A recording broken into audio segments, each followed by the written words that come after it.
Diamond channel, welcome. Right, today it's a quick video. I'm just going to give you a little tip, a little nugget of information about how I'm going to get around a little problem. I'm trying to squeeze this round. I want to push it down into a shape. It doesn't quite fit in anything I've got. So I'm going to show you how I'm going to cheat a little bit and get it forced down into one. There's a problem with things are shallow. You've got less sort of chance to actually push them down. The size is more important the more shallow things are. So anyway, I'm going to show you what I'm going to do to achieve that. After I said thank you to these new patrons, we've got Orbin Haysted, P. Lena, Asaf, Janine Bernard, Christoph Napora, Arto Hofspien, Joe Keller and Tom Bryn. Thank you very much, guys. Appreciate you. Appreciate all the patrons because they are genuinely making a big contribution to me to enable me to make more videos. Yeah, a little bit of financial support goes a long way at helping me maintain my tools, and it's a little bit of incentive as well to spend all the time and effort it takes to create new videos. So thank you very much, guys. If you want to become a patron yourself and support the channel, you can follow the links in the description to patreon.com/Diamond Mounter. You can become a Diamond Mounter member. Look for a join button, or there's a new super thanks. Look for a heart-shaped thing underneath the video playing. You can just click that, and that's a very quick and easy way to make a little contribution, which will be gratefully received. Right, so let me show you what I'm doing with this. So I was hoping to push it down into one of these, but that one, say it fits, but because it's shallow, I can't push it down anymore. It's already at the surface. The next one, too big for that. Turn them over, the sizes are slightly different. That one, I mean, it's just a touch too big. I can't quite force it down because you can't just force it in because it will kind of catch that corner. You end up damaging things. And the next one, too big. Look, it sits right down below the surface. And then it's the same story when I'm checking around here. All of these are all slightly too, well, they're all really too big. That's probably my best bet, and no way, not happening. So let me show you what I'm going to do. So mine's just turned up by hand. Where it's soldered is lifting up a little bit, so at least let's get the inner internal circumference as good as we can. So I'll do that just by hitting it on the stick. So when I'm making rings round, my favourite tool at the moment is my air hammer. So I'll just put this on.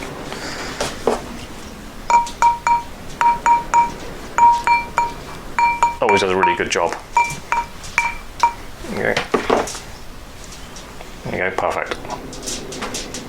It's a shame, it's just too big in there. It's just too big to be hammered down. You could probably file around the outside, but sometimes you can't do that. I could get away with that this time, but sometimes you're making stuff for collets and stuff, you've got to be really accurate, so you can't just start filing things just to make them fit in a tool that will finish it really neatly, because then you're in danger of making things too small. Anyway, so what I'm going to do is that one, next size up, it drops down below the surface, so can't hit it with a hammer down. What you can do though is find something flat that's as big as possible that sits inside the tool socket. So that's sitting on top of the metal work there. I can carefully hammer that down.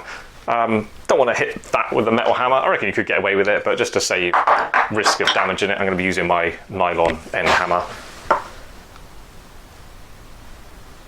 The air hammer's a bit light, so might not be as effective on this.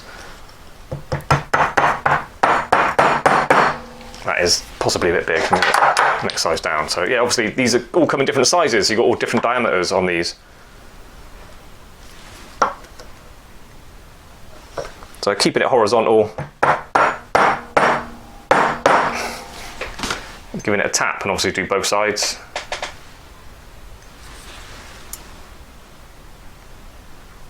It's important to keep it perfectly vertical and your piece perfectly horizontal.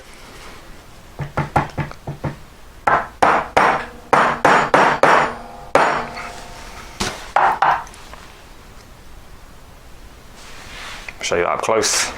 So I do look to just hit things in tools where possible, because it's such a fast way to do that. Like I could have filed around the inside, I could have filed around the outside, papered it really carefully and got the size down a little bit.